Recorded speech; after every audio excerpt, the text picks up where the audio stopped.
النهارده يا حبايبي عملت معاكم بانيه مشوي بدقة بطريقة بسيطة وسهلة. خشوا الفرن شوفوا احنا عملناه ازاي. احلى بانيه مشوي بالدقة.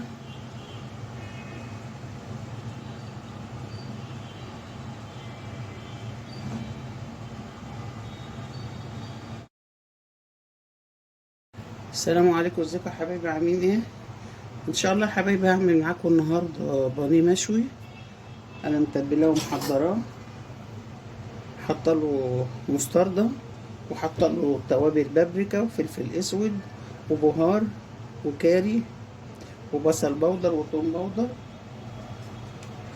كل البهارات اللي انت بتحبيها ممكن تحطيها، مع طبعا زبادي وعصرة ليمون وشوية خل، ومبيتاه كده في التلاجة.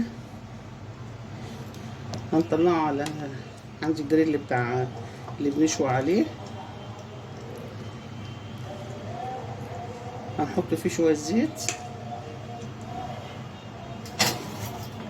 ونبدأ ننزل عليه البانيه.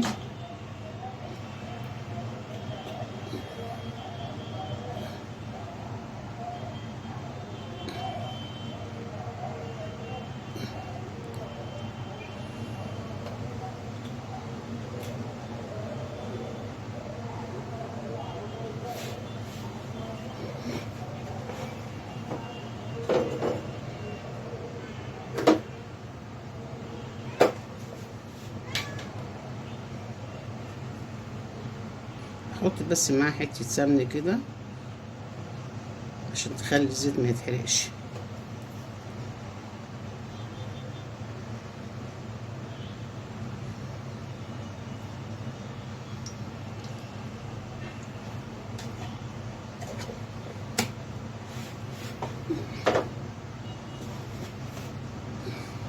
اول ما الجريل يسخن هنزل عليه البانيه.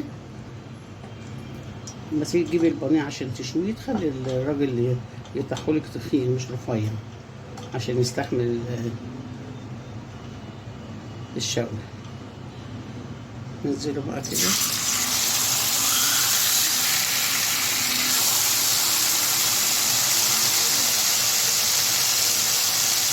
الأول بنخلي النار عالية، وبعد كده نبدأ نوطي النار شوية عنه.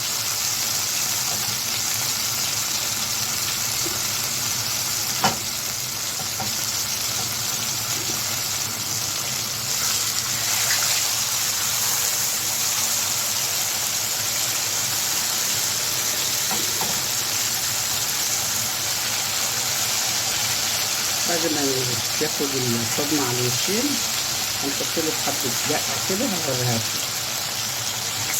هنبدأ يا حبايبي بقى نقلبه.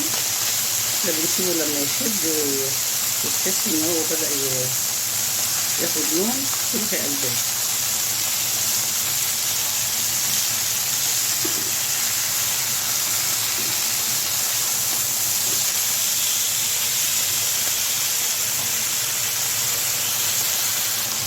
اول ما تاخد لون كده يا حبايبي هننزل عليها خلطة طماطم بفلفل،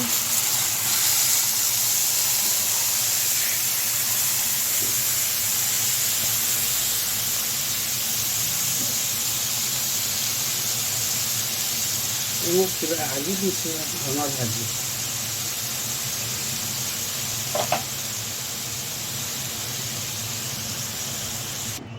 زي ما انتم شايفين كده يا حبايبي انا خلصت البانيه وشويته وحطيت له الدقه اللي على الوش دي، واستنيت لما اتشربت معاه وهو كده استوى. لو انت حابه تحطيه في الفرن ممكن، انما هو مش محتاج لان ما بيستحملش. يا رب تعجبكم الطريقه.